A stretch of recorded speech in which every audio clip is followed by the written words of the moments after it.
Okay.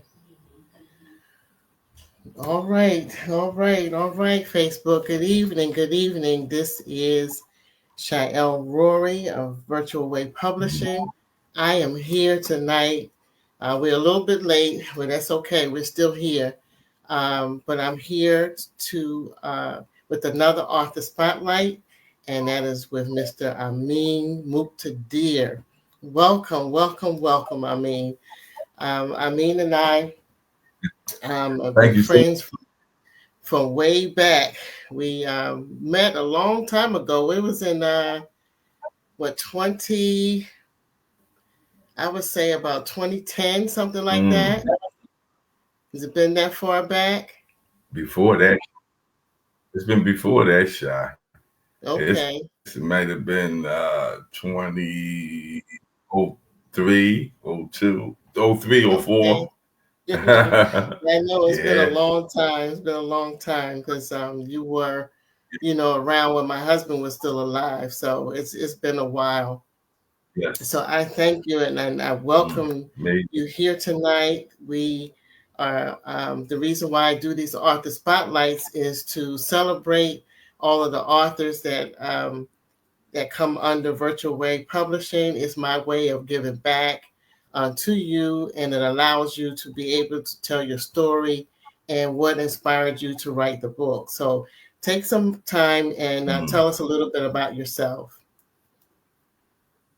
Well, my name is Ameen Muqtadir. I'm a Capricorn. Um, I like writing. I've been writing ever since I've been a child, from dibbling, dabbling to scrabbling to trying to make sentences. And I've always had a desire to write, even when I didn't know what I was writing. I guess it wasn't until my teens until I took it more seriously. Um, I thought it was phenomenal for men just to write like a woman, keep a diary, but I heard about people, men and women, even writing in a diary. But I thought I was too cool for that back at the time. But at one point, and it may have been late teens, uh, that I decided to start writing some things down.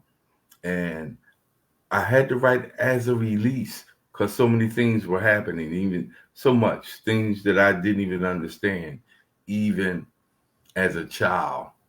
Um, Even as a child, and there were some things that I just, uh, uh, uh, for better words, wanted the freedom that I've often heard people that write receive. So as a kid, I think taking in so much. When I say taking in so much, even though my father uh, was present, he wasn't present every day in my life. So I was raised basically by my grandmother. That's the Hmm. biggest inspiration and part of my book. And I was raised around with my grandmother and my mother, but my mother was more almost like a sister. So my grandmother took care her child's children because my grandmother had two daughters, and she took care of her child's children because my mother had mental health issues. Hmm. And speak about mental health, the help that's available today wasn't available back in the 60s and 70s.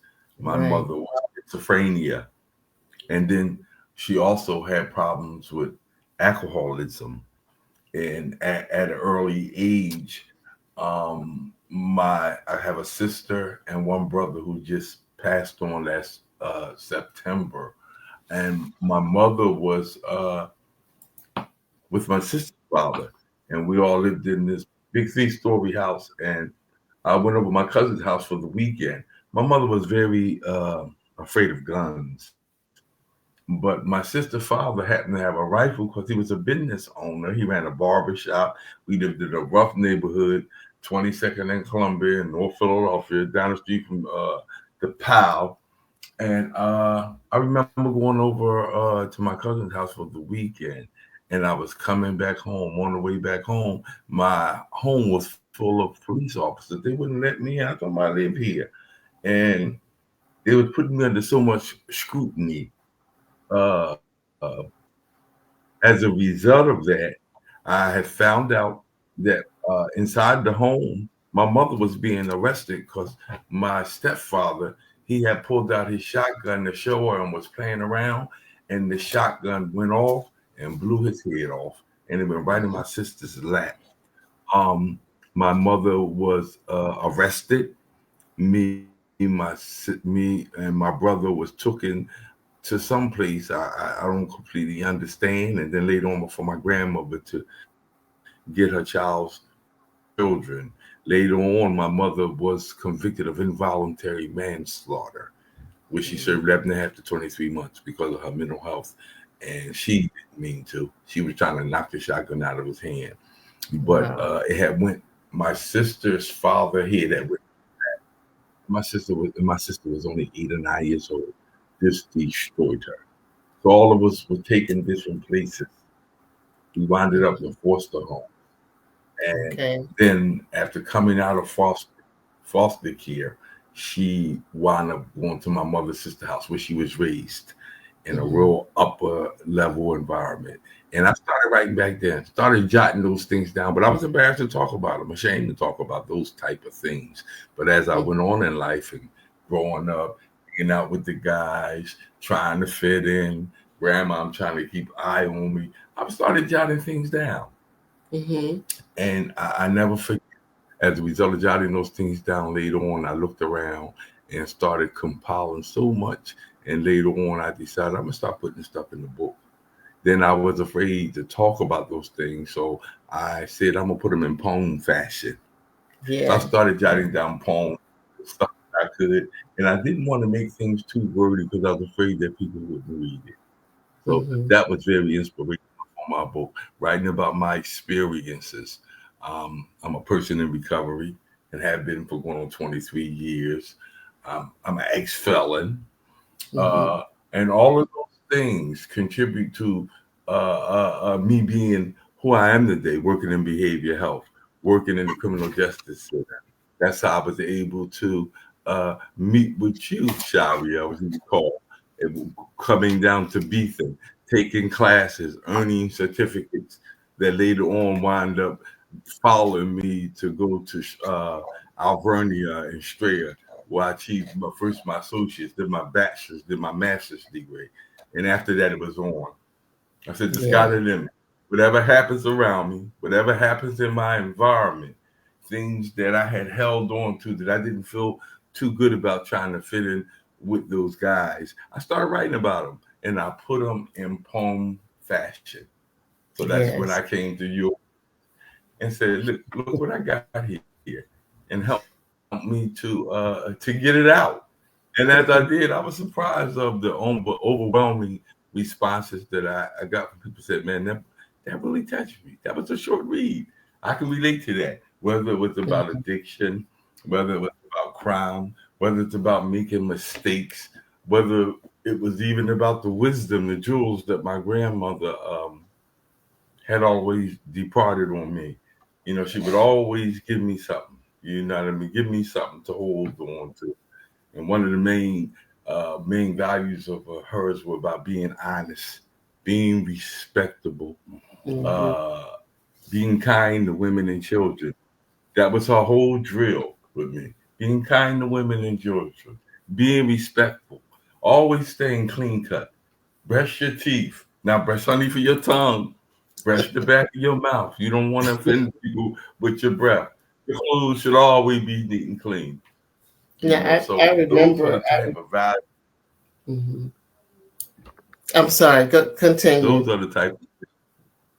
Those are the type of things that I held on to, even when I went sideways. There were just certain things that I just wouldn't and couldn't do, and Mm-hmm. and it was a deterrent because I hung around with guys that at one time would do just about anything, and I knew when it was time to make an excuse to get away from them, and I knew when I was in too far. You know, so that helped me along with my fear. You know, Mm-hmm. so I always had a regard for women and children, the elderly. I'm not like I hear a lot of young guys talking about, well, I have a problem with authority. I really didn't. I just Mm-hmm. knew there was a certain way to act, and, Right. and I tried to the best of my ability. Now And I then there was you. remember, I remember when I showed you my first book, and you came Yeah, to the office. And when I was working, I used to work for the Department of Behavioral Health, like you mentioned, and you would come down for the classes, hmm um, to go towards your, your mental health status and everything. So I did my audience, Dr. Dawn, um, Don Vontae Moore and Dana. They're here with us tonight, Nakia, and they're listening wow, to your story, and wow, it's intriguing, and they're congratulating you for your recovery and everything that you have been through. And I thank thank God that I've been, along on the side, watching you, yes, grow through yes, all of that. And I remember when you came to me and you said, remember your little book that you showed me? yes, Because my first book was a small book. yes, You said, I want one just like that. right And there. so you gave me all of your poetry, and we Mhm. put together a nice little book. Now, I want to know, because the name of the book is called You Be You. Correct. What made you, it's just the letters, U, B, and U. So please Right. tell us why you named it that. Well, the biggest factor in UBU is that I wanted anybody to read about my experience and things that the things that I had gone through, and if they were relatable, I wanted them to relate them to themselves. It may not been the exact experience, but even if it was similar, what would they have done in those situations? To think about what they think about themselves and what do they think about the people around them. Mm-hmm. So I wanted I wanted that to be a prompt. You be you. And reading my story, take out of it what you can. Now be yourself in it. Because so many of us are so judgmental. We hear about something automatic. We just judgmental people, man. We all have Mm-hmm. some discernment with judgment. That's understandable. But some people are just so judgmental, and I believe everybody has a story to tell. You never Mm-hmm. know somebody else's story. That's why whenever I go downtown, and sometimes I go downtown, my wife laugh. People in boxes, brother. I reach out, I'll shake their hand, I'll talk to them. Brother, people walk up with me with children. Brother, it's my children. I met you 10, 15. You never know anybody's story or what they are going through or have been through. That's why I try to greet everybody with a smile, even people who I may find repugnant. I want to greet them with a smile and with some type of hopefulness. I think that fosters a different spirit and prompt people in their Mm-hmm. own lives. I always want to be an advocate of that. To the day I die, I ain't even gotta like you, long as I can love you, because you're a creature that's been created like me. And I don't know what's your destiny. I don't know Mm-hmm. what your past is, but if just me making a difference by smiling at somebody, say, well, why are you talking to me so much? And say, hey, brother, he says, what, you want a cup of coffee? Or why are you Mm-hmm. looking so mean? I think those type of things, I think they are the ingredients of love, and that's what we need in the world. I don't care what Mm-hmm. color you is. I don't care what your religion is. Care all of that stuff. If we can just look from a level of love, I think not only would the world be a better place, but I think we could all influence and foster such hopefulness, Mm-hmm. And then when I think about it from a religious level, I really get in touch because one of the main things that when I was in graduate school, I studied world religion 3 times. Mm-hmm. So I studied many religions. I looked at many books, and as I examined those books, and as I studied those books, the people who was the most foremost, some way, some shape, some kind, they were once destitute, or they were Mm-hmm. people who people looked down on, and even the leaders. Whether we talk about Jesus, whether we talk about Moses, whether we talk about Muhammad, peace be upon them all, who did they hang out with? They hang out with the people who was the most destitute and the Mm-hmm. most, and those people became extraordinary people. They were ordinary people, and some were beneath ordinary, who people were Mhm. frowned upon. But they became such honorable people and whatever, and was able by that to lead society and humanity. And many of them left gifts. So whomever we meet or whatever we think about them, before you even think you could say something about them, if you can find out their story, or just listen to them. Right, right.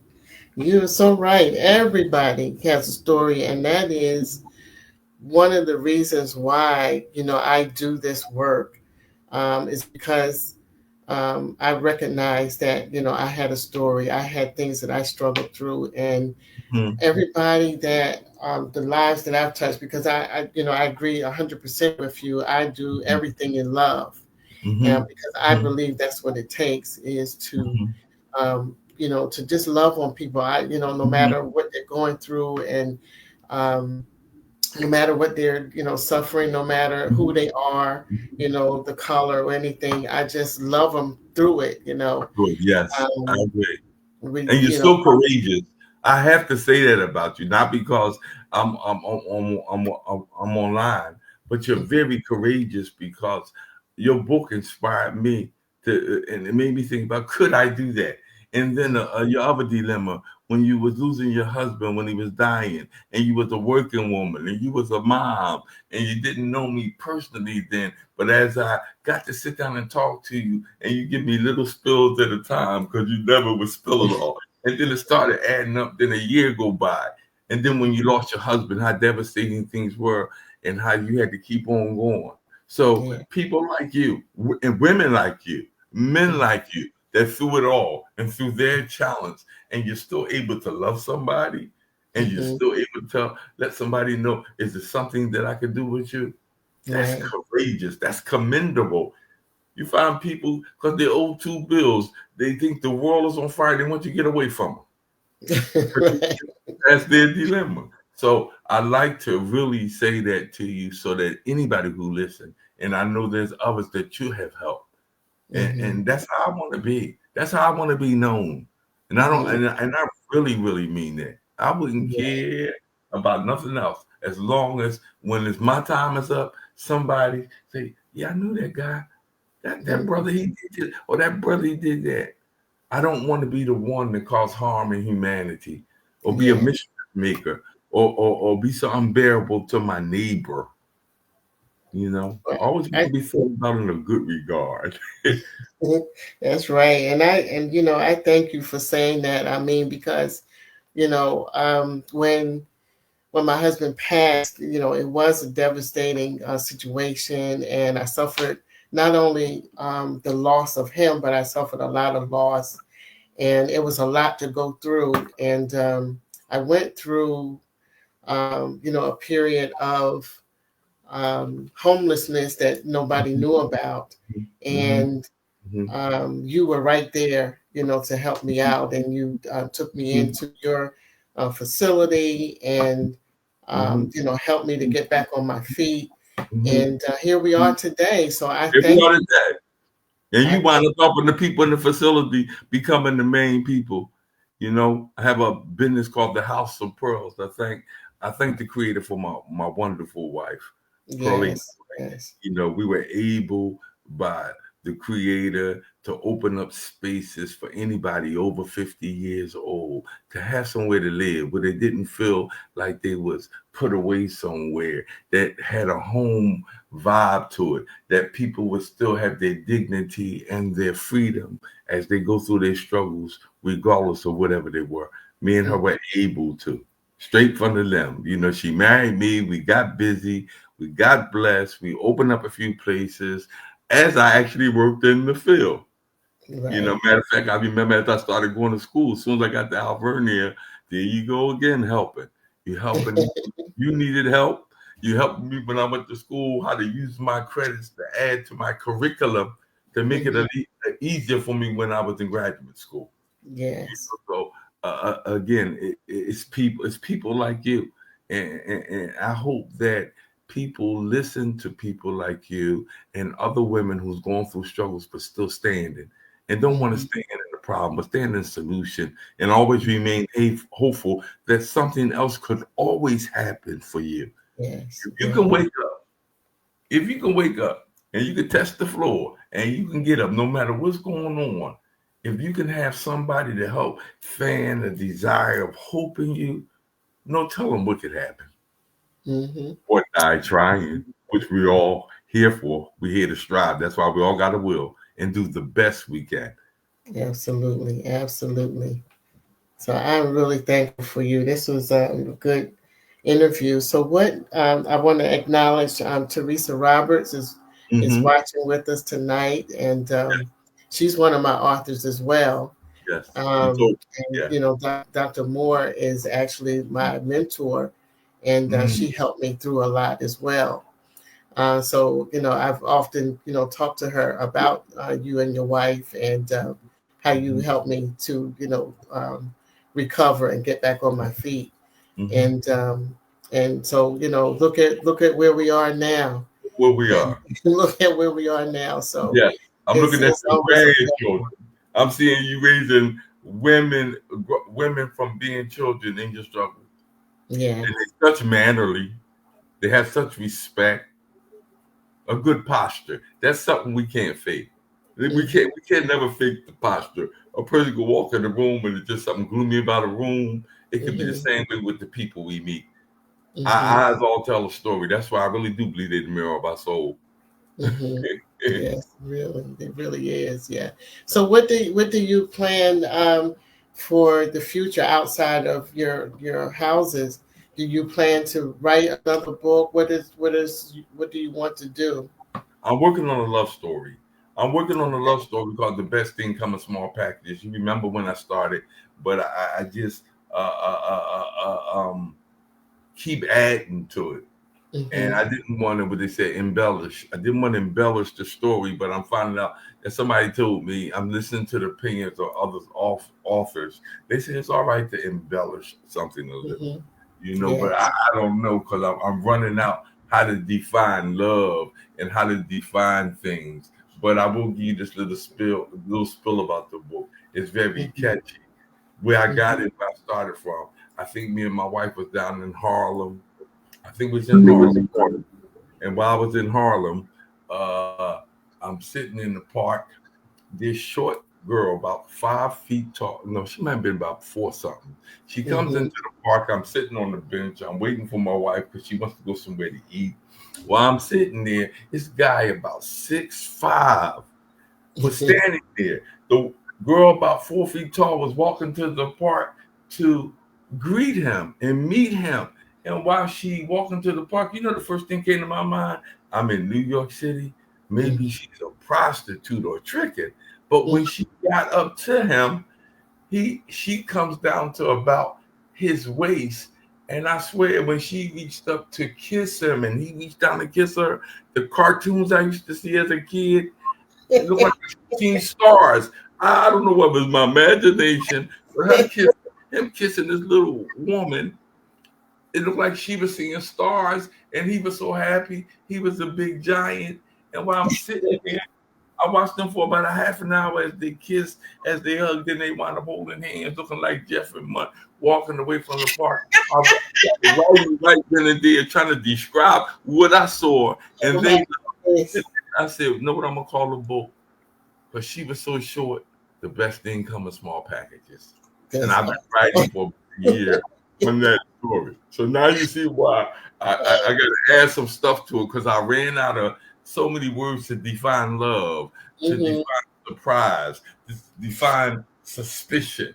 Mm-hmm. But all that in that moment, it felt like a love story.